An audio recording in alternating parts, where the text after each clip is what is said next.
I'm the orphan girl adopted by the Moretti family, which was the biggest mafia family on the East Coast. The current Don Grayson Moretti was my best friend growing up. At a family banquet, somebody slipped him an aphrodisiac and I slept with him. Good news, the experience was incredible. He was absolutely massive and we went at it 8 times in a single night. Bad news, I'm pregnant. He's just put out a massive bounty, ordering every man he has to hunt down the woman who vanished from his bed a month ago. The Moretti family has eyes on every street in New York. Not even a rat can dig a hole without him knowing. I forced my face into something calm and clapped him on the shoulder. Gray, that girl from that night. Did you find her? What are you going to do? Grayson let out a cold laugh. Break every bone she's got. Burn her to ash. Scatter what's left. At a family banquet, I slept with Grayson Moretti, the don of the most powerful mafia family on the East Coast. The next morning, he put out a citywide bounty hunting the woman who disappeared from his bed. I forced myself to look calm and clapped him on the shoulder. What if she's carrying your kid? I watched his closed eyes. Grayson lifted his lids. His irises were the deepest ice blue, the fireplace flames dancing in them. Bastard or not, she's done. He tipped the pills into his mouth and washed them down with whiskey. I want this woman erased from New York. The glass hit the oak table with a dull thud. Cheap perfume. Trash. Not worth my time. He pulled out a handkerchief and dabbed his mouth. Sloppy work. Has to be one of Fontaine's pawns. They actually think climbing into my bed gets them the Southside docks. My fingers curled against my belly, nails digging into my palm. Maybe she wasn't after the docks. Grayson sneered. If it's not the docks, it's money. Anyone who tries to play me pays for it. He stared at the surveillance still,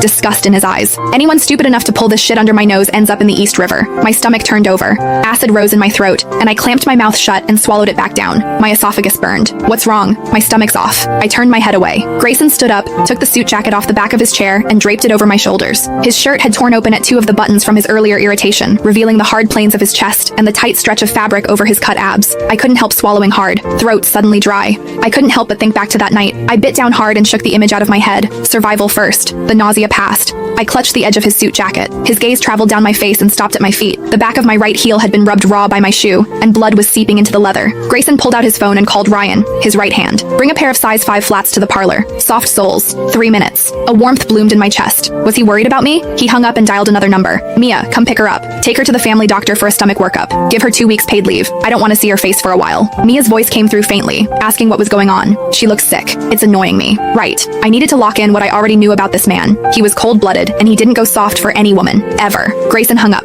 Ryan came in carrying a shoebox and set the flats by my feet.